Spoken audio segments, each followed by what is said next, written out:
The sun was setting, casting a golden glow over the small town of Willow Creek. Officer Daniel Harper leaned back in his patrol car, sipping lukewarm coffee from a styrofoam cup. It had been one of those slow evenings. No traffic stops, no disturbances, just the occasional bark of a dog echoing through the quiet streets. He glanced at the clock on his dashboard and sighed. Only 15 more minutes until his shift ended, and he could head home to unwind. But then it happened. The radio crackled to life, breaking the calm with an urgent voice. Unit 12, we have a report of someone in distress at Willow Lake. Bystanders say they saw a figure struggling in the water. Respond immediately. Daniel's heart skipped a beat.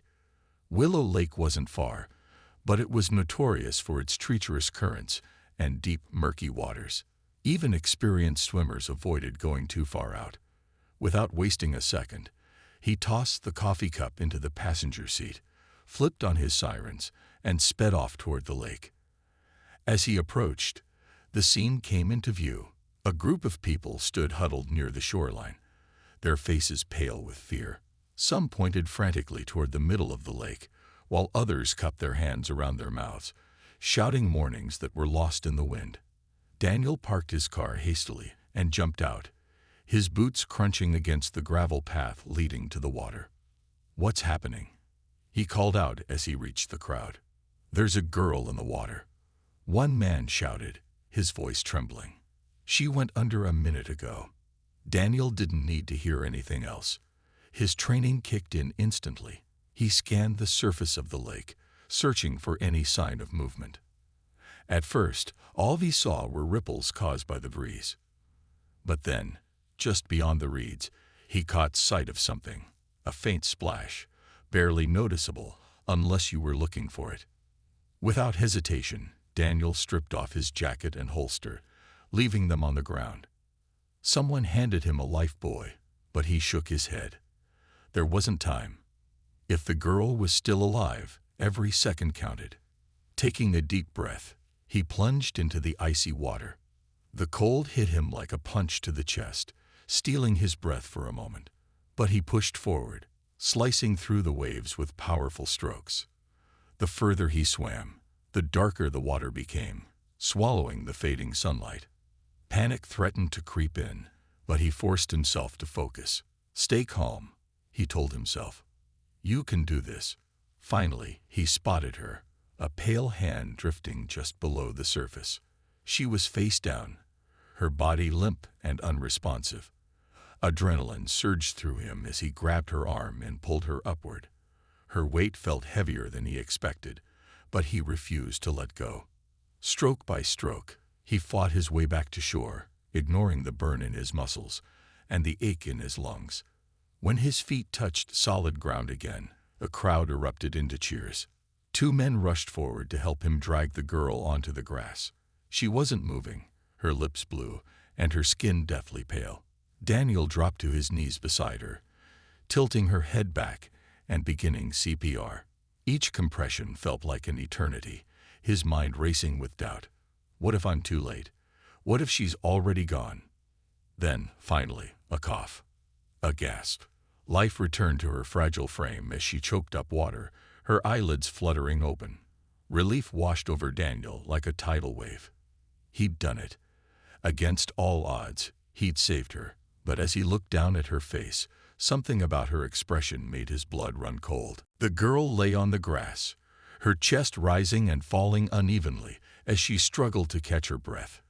Her wet hair clung to her face, framing wide, glassy eyes that seemed to stare right through Officer Daniel Harper. The crowd around them had grown silent, their earlier cheers replaced by nervous murmurs. Someone draped a blanket over her shivering body, but she didn't react. Instead, she just kept staring at Daniel, her gaze intense and unblinking. Daniel knelt beside her, his own breathing still ragged from the effort of the rescue. "Hey," he said softly, trying to sound reassuring. "You're safe now. You're okay." For a moment, she didn't respond.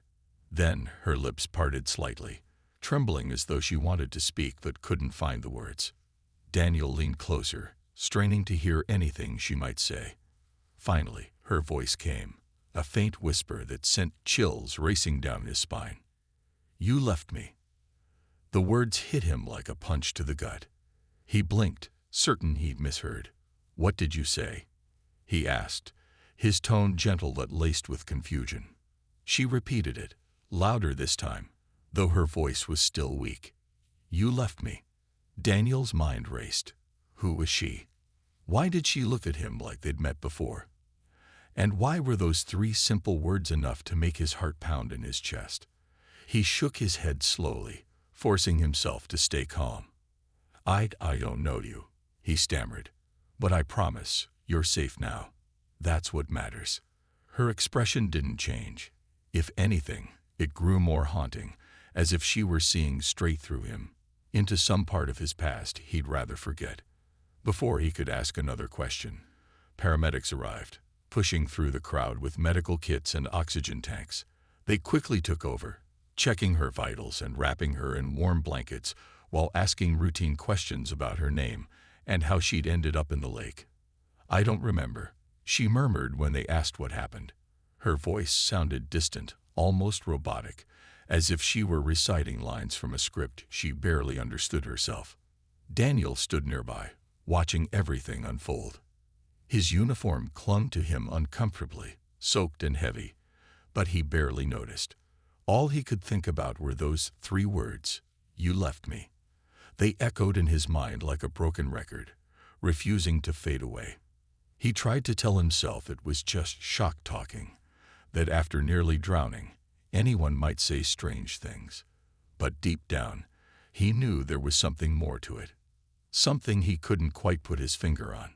As the paramedics loaded the girl onto a stretcher and prepared to take her to the hospital, one of them turned to Daniel. "Good job getting her out of the water," the man said, offering a respectful nod. "She's lucky you were here." Daniel forced a smile, though it felt hollow. "Yeah," he muttered. "Lucky." He watched as they carried her toward the ambulance, the red and blue lights flashing against the darkening sky. Part of him wanted to climb inside and ride along, to make sure she was truly okay. But protocol dictated otherwise. His role was done for now. Still, as the ambulance pulled away, its siren wailing into the night, Daniel couldn't shake the feeling that this wasn't over. Not by a long shot. Back at the edge of the lake, the crowd began to disperse, leaving Daniel alone with his thoughts. The air was cooler now, carrying the faint scent of damp earth and pine needles. He stared at the water, its surface rippling gently under the moonlight. For reasons he couldn't explain, the scene felt eerily familiar, as if he'd been here before, standing at this very spot, staring into the same endless depths. And then it hit him. A memory, blurry and fragmented, flickered at the edges of his mind. A younger version of himself, standing by a lake much like this one. A girl laughing as she splashed water toward him. And then, nothing. Just darkness. Painstaking silence. Daniel rubbed his temples, trying to push the image away. Whatever it wasn't important now. Or so he told himself. But as he turned and walked back to his patrol car, he couldn't ignore the gnawing sense that the girl's words weren't random. Somewhere, buried deep within his past, lay an answer waiting to be uncovered. That night, Officer Daniel Harper couldn't escape the weight of those three haunting words. Back at his small apartment, he sat slumped on the edge of his couch, staring blankly at the wall. His uniform was still damp from the rescue, but he hadn't bothered to change. The memory of the girl's pale face and hollow gaze replayed over and over in his mind like a broken film reel. "You left me," she had said, her voice barely above a whisper. Those words weren't just strange. They were personal. Too personal. He grabbed a glass from the kitchen counter and poured himself some water, hoping it would calm the storm brewing inside him. It didn't. He set the glass down untouched and leaned forward, resting his elbows on his knees. Why did her voice sound so familiar? And why had she looked at him as if she knew him? Really knew him? Daniel closed his eyes, trying to steady his racing thoughts. He'd been a police officer for nearly 15 years, responding to countless emergencies, saving lives, and dealing with tragedy. But nothing had ever shaken him like this. Something about the girl felt different, as if their encounter wasn't just chance, as if fate, or something darker, had brought them together. His phone buzzed on the coffee table, snapping him out of his thoughts. It was dispatch, reminding him to file an incident report about the rescue. With a sigh, he picked up the phone and opened his laptop, typing out the details mechanically. Time of call, location, description of events. Yet every time he tried to write about the girl, his fingers hovered over the keyboard, unsure how to put her into words. Was she just another victim of bad luck, or was there more to her story? As the clock ticked past midnight, exhaustion finally began to creep in. Daniel turned off his laptop and shuffled to the window, pulling back the curtain to look outside. The streetlights cast long shadows across the empty sidewalks, and the world seemed eerily quiet. For a moment, he thought about calling it a night and heading to bed, but sleep felt impossible. Instead, he found himself drawn to an old shoebox tucked away in the corner of his closet. Inside were keepsakes from his childhood, photos, letters, ticket stubs, all remnants of a life he rarely revisited.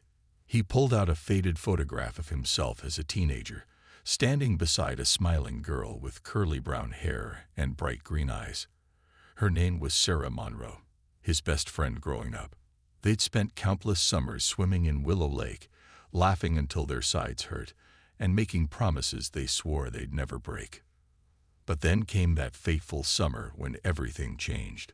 Sarah disappeared without a trace one evening after they'd gone to the lake together. Daniel remembered waiting for her by the shore, watching the sun dip below the horizon. She'd gone back for one last swim, he told himself. But when she didn't return, panic set in. He searched frantically, calling her name until his throat went raw. By the time help arrived, it was too late. Despite weeks of searching, no body was ever found. Eventually, everyone moved on, but Daniel never forgot. Now, staring at Sarah's picture, a cold realization washed over him. The girl he'd rescued earlier that day bore an uncanny resemblance to Sarah. Same hair, same eyes, even the same freckles dusting her cheeks. Could it be possible? No, it couldn't be. That was insane. Years had passed since Sarah vanished. People didn't just reappear like that. And yet, the more he thought about it, the harder it became to dismiss. Her words echoed again in his mind. You left me. Hadn't he done exactly that? He'd let her go into the water alone that night, too scared and unsure of what to do when she didn't come back. Guilt twisted in his gut, sharp and unrelenting. Daniel sank onto the floor, clutching the photo tightly in his hand.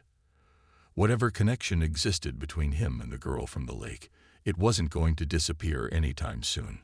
Whether she was Sarah reborn, a ghost seeking answers, or simply someone who looked like her, one thing was clear: Daniel couldn't walk away.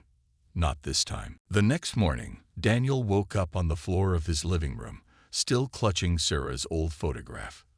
His neck was stiff, and his body ached from sleeping in such an awkward position. But none of that mattered. The weight of what he'd uncovered, or maybe just imagined, pressed down on him like a storm cloud refusing to break. He couldn't shake the feeling that the girl from the lake wasn't just some random stranger. She was tied to his past in ways he didn't fully understand yet. After showering and changing into fresh clothes, Daniel decided to visit the hospital where the girl had been taken. If anyone could help make sense of this, it was her. But as he drove through the quiet streets of Willow Creek, his mind kept drifting back to that summer years ago. Memories he buried deep inside began surfacing one by one, each more vivid than the last. He remembered how Sarah used to tease him for being too cautious, always double-checking their footing before jumping off rocks into the water. "Live a little, Danny," she'd laugh, splashing him playfully. And then came the memory he hated most. Standing alone by the shore, watching the sun set while Sarah swam farther out than usual. That was the moment everything changed. When Daniel arrived at the hospital, He hesitated outside the entrance. Was he ready to face her? What if she said something else that sent his world spinning again? Taking a deep breath, he pushed open the door and stepped inside. The sterile smell of antiseptic hit him immediately, along with the low hum of activity. Nurses chatting softly, machines beeping rhythmically, patients shuffling down the hallways. At the nurse's station, he asked about the girl who'd been brought in the previous night. "She's stable," the nurse replied after checking her chart. "Room 214. But she hasn't said much since waking up." Daniel nodded his thanks and made his way to her room. When he opened the door, he found her sitting up in bed, staring out the window. Her hair was dry now, framing her pale face in soft waves. She looked smaller somehow, almost fragile, but when she turned to look at him, her green eyes burned with intensity. "You came," she said simply, her voice steady but tinged with something unreadable. Relief. Accusation. "I did," Daniel replied, stepping closer. "How are you feeling?" She shrugged slightly, her gaze never leaving his. "Better, thanks to you." There was a pause, heavy with unspoken words. Daniel shifted uncomfortably, unsure how to broach the subject weighing on his mind. Finally, he cleared his throat. "Look, I need to ask you something. Who are you? Do we know each other?" For a moment, she didn't answer. Then, slowly, she shook her head. "No, not exactly." "What does that mean?" Daniel pressed, frustration creeping into his voice. "You said something yesterday. You told me I left you. Why would you say that?" Her expression softened, but there was sadness in her eyes. "Because it's true," she whispered. "You promised you wouldn't let anything happen to me, but you weren't there when I needed you most." Daniel felt his chest tighten. This couldn't be real. It had to be some kind of coincidence. And yet, every word she spoke felt like a dagger twisting deeper into his guilt. "I don't understand," he admitted. "Who are you?" She hesitated, as though debating whether or not to trust him. Then she spoke, her voice barely audible. "My name is Emily. But once upon a time..." She trailed off, looking away. "Once upon a time, I think I was someone else." Daniel's heart skipped a beat. "Sarah," he breathed, hardly daring to believe it. Emily didn't confirm or deny it. Instead, she reached for his hand, her grip surprisingly strong. "You have to find out what really happened to me," she said urgently. "Please, I can't remember everything, but I know you're the only one who can help." As Daniel sat there, holding her hand and staring into her piercing green eyes, he realized this wasn't just about solving a mystery anymore. It was about redemption, for both of them. Whatever secrets lay hidden beneath the surface of Willow Lake, he was determined to uncover them. For Sarah, for Emily, and maybe, just maybe, for himself. After leaving the hospital, Daniel felt like he was walking through a fog. Emily's words clung to him, heavy and unrelenting. "You have to find out what really happened to me." Those words weren't just a plea. They were a challenge, one that tugged at every fiber of his being. He couldn't ignore it. Not anymore. Back at the station, Daniel requested access to old case files from the early days of his career. The librarian officer, an older woman named Clara, who had been with the department for decades, raised an eyebrow when he asked specifically about Willow Lake. "That place gives me the creeps," she muttered as she led him to a dusty filing cabinet tucked away in the corner of the records room. "Nothing good ever happens there." Daniel nodded absent-mindedly, his focus already on the task ahead. As Clara unlocked the cabinet and pulled out a thick folder labeled Missing Persons, 1998 to 2003, Daniel's stomach churned. This was it, the year Sarah Monroe disappeared. Flipping through the pages, he found the report almost immediately. It was brief, clinical, and painfully incomplete.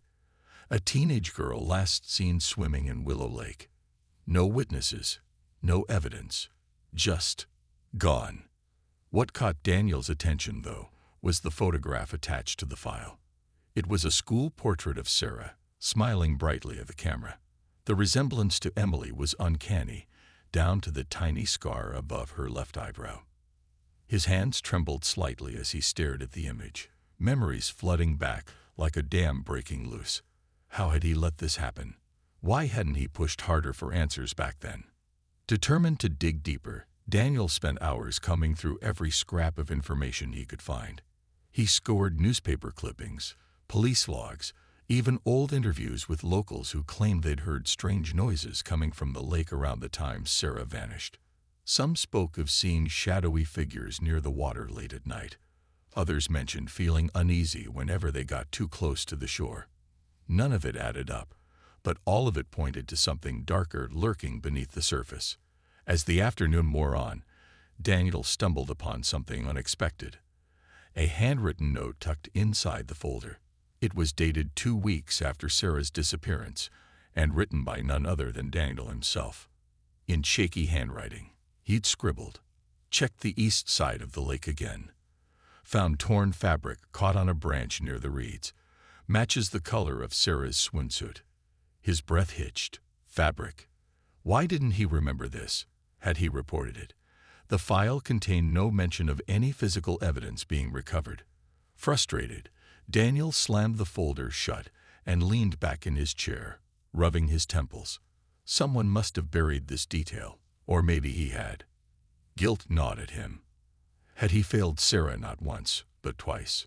By the time evening rolled around, Daniel knew he needed more than dusty files and fragmented memories.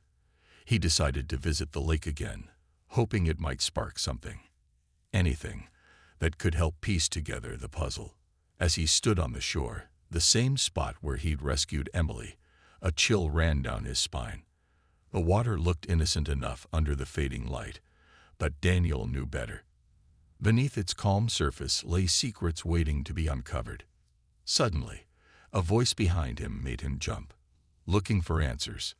He turned to see Emily standing there, wrapped in a coat too big for her small frame. Her green eyes glimmered in the twilight. "How did you know I'd be here?" Daniel asked, his voice barely above a whisper. "I remembered," she said softly. "This is where it all started. And this is where it ends." Daniel swallowed hard. Whatever truth lay hidden in Willow Lake, he realized now that Emily wasn't just a victim. It was clear she was part of it. Whether she was Sarah reborn or something else entirely, one thing was certain. Together, they were going to unravel the mystery once and for all. Daniel stared at Emily, his mind racing to process her words. This is where it all started, and this is where it ends. Her voice was calm, but there was an undeniable weight behind her statement, as if she carried the answers he'd been searching for all along. He wanted to ask her what she meant, but something in her expression stopped him. She wasn't ready to explain everything just yet. Instead, she walked closer to the edge of the lake, her eyes fixed on the water, as though it held secrets only she could see. Daniel followed cautiously, unsure of what might happen next. The air grew colder, and the sound of crickets chirping faded into an eerie silence. Even the gentle lapping of the waves against the shore seemed muted, as if nature itself was holding its breath. "I keep seeing flashes," Emily said suddenly, breaking the quiet. "Images, memories, I think. They're not mine, or at least they don't feel like mine anymore. But they're real. I can feel it." "What kind of images?" Daniel asked, his voice low and steady. He didn't want to spook her or interrupt whatever fragile thread of memory she was trying to grasp. "Laughter," she whispered. "Sunset. You were here. We were happy. Then, fear, darkness, water pulling me under." She paused, shivering despite the warmth of her coat. "And you, standing on the shore, watching." Daniel's heart sank. Her description matched his own fragmented recollections of that night. The laughter, the sunset, the moment Sarah disappeared beneath the waves. Guilt washed over him again, sharp and suffocating. He had stood there, frozen, doing nothing while she slipped away. "You remember now, don't you?" Emily continued, turning to face him. There was no accusation in her tone, only sadness. You promised you'd protect me, but when it mattered most, you weren't there. I was scared, Daniel admitted, his voice cracking under the weight of years of buried shame. I didn't know what to do.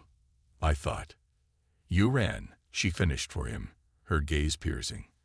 But running doesn't fix anything, does it? Before Daniel could respond, Emily knelt by the water's edge and reached out a hand, letting her fingers skim the surface.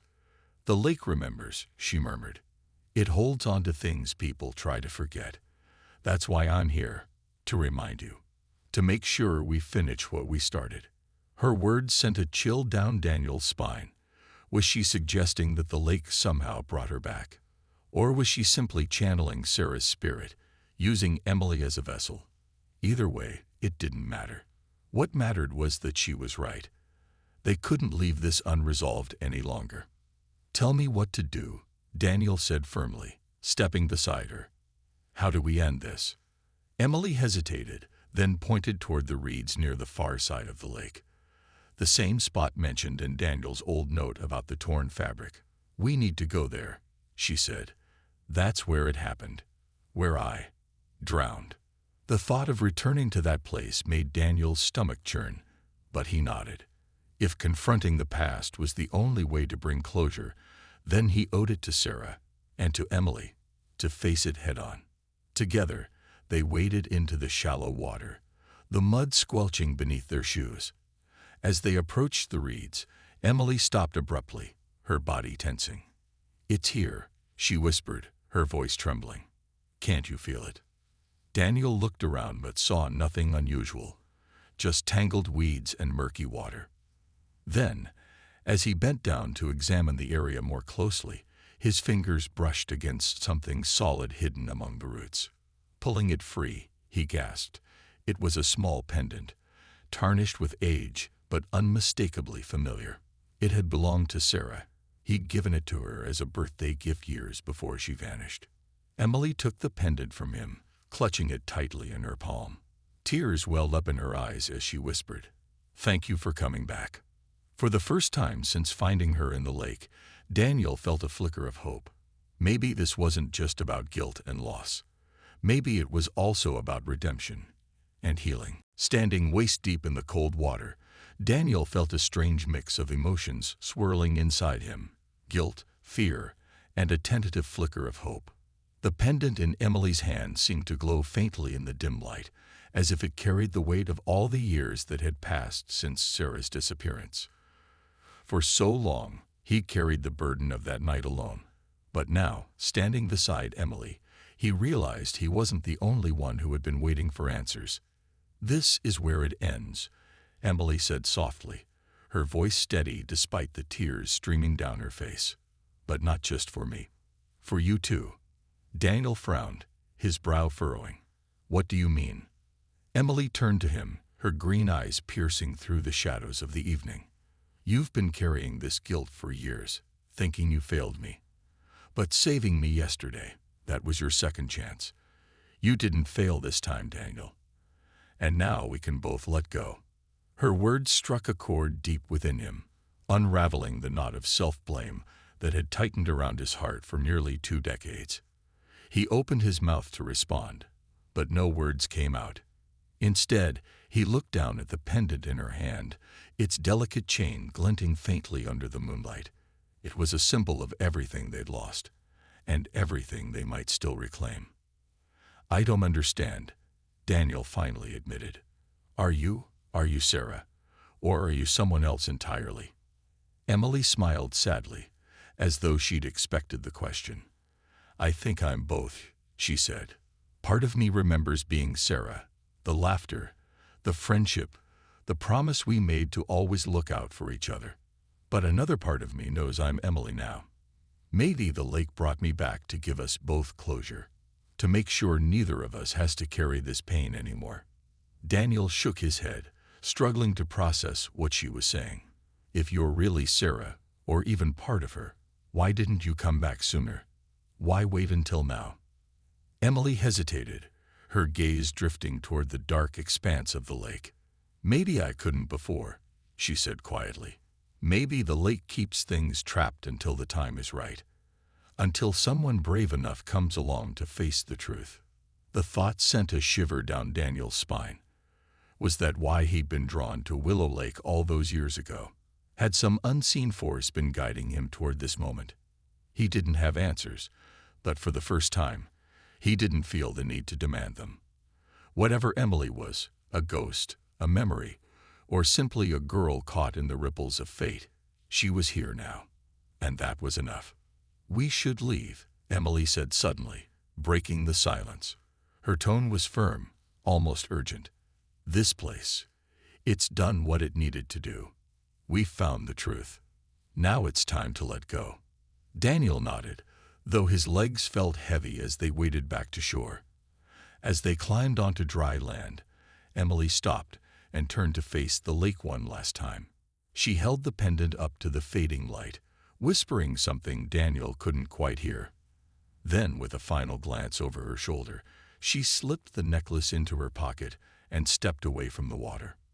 Back at Daniel's car, the air felt warmer, lighter, as if a weight had lifted not just from his shoulders, but from the world itself. Emily slid into the passenger seat without a word, her expression unreadable. For a while, neither of them spoke as Daniel drove back toward town. The sun had dipped below the horizon, leaving the sky painted in hues of purple and orange. When they reached the edge of Willow Creek, Emily finally broke the silence. "Thank you," she said, her voice soft, but filled with sincerity. "For coming back, for saving me, for facing the past." Daniel glanced at her, a lump forming in his throat. "I'm sorry I wasn't there the first time," he replied, his voice thick with emotion. "But I'll never run again. Not from this. Not from you." Emily smiled, a real, genuine smile that lit up her entire face. "That's all I ever wanted," she said, a promise kept. As Daniel watched her walk away into the night, he realized something profound. The girl he'd saved wasn't just Sarah or Emily. She was a bridge between worlds, a reminder that redemption was possible, even after 20 years of regret. And for the first time in as long as he could remember, Daniel felt at peace. The days that followed were unlike any Daniel had experienced in years. For the first time, he woke up without the heaviness that had shadowed his mornings for decades. The guilt that once clung to him like a second skin was gone, replaced by a quiet sense of peace. But it wasn't just about closure, it was about redemption.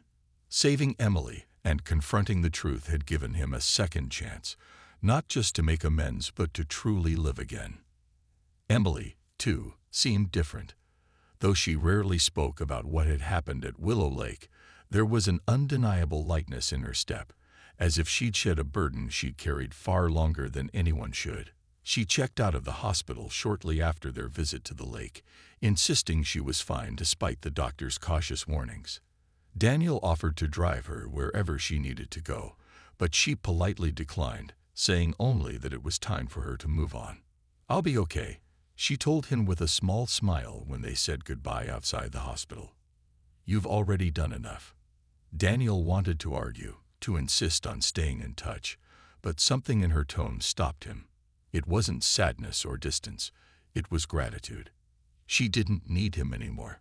Whatever connection they shared, whether rooted in memory, fate, or something beyond understanding, had served its purpose. And now it was time for both of them to let go. Still, Daniel couldn't help but wonder where she'd come from, or where she was going next. Was she simply a girl named Emily who bore an uncanny resemblance to Sarah? Or had she been sent back, somehow, to give them both a chance at healing? He doubted he'd ever know for sure. But deep down, he realized it didn't matter. What mattered was that they'd found each other when they needed it most. In the weeks that followed, Daniel returned to work with renewed focus. His colleagues noticed the change immediately. He smiled more, laughed easily, and approached every call with the kind of energy he hadn't felt since his early days on the force. When asked about it, he simply shrugged and said, "Sometimes you just need a reminder of why you started doing this job in the first place." But Daniel's thoughts often drifted back to Willow Lake. One evening, unable to resist the pull of curiosity, he drove out to the shore one last time. The water was calm under the silver glow of the moon, its surface smooth and unbroken. As he stood there, he felt no fear, no unease, only a profound sense of gratitude. Whatever secrets the lake held, they no longer belonged to him. They were part of something bigger, something timeless. As he turned to leave, he spotted something glinting near the edge of the water. Bending down, he picked it up, a single feather, pure white and impossibly soft. It reminded him of Emily's final words. "Thank you for coming back." Tucking the feather into his pocket, Daniel walked back to his car, feeling lighter than he had in years. He didn't look back at the lake as he drove away. Some things, he realized, weren't meant to be revisited. Instead, he focused on the road ahead, ready to embrace whatever came next. And somewhere, miles away, Emily stood at a bus stop, clutching the pendant in her hand. Her eyes sparkled with determination as she gazed toward the horizon. She didn't know exactly where life would take her, but for the first time, she felt free. Free of the past, free of the weight she'd carried for so long. Together, though apart, Daniel and Emily had found their way forward, not through answers, but through forgiveness. And sometimes, that was all anyone needed to start anew.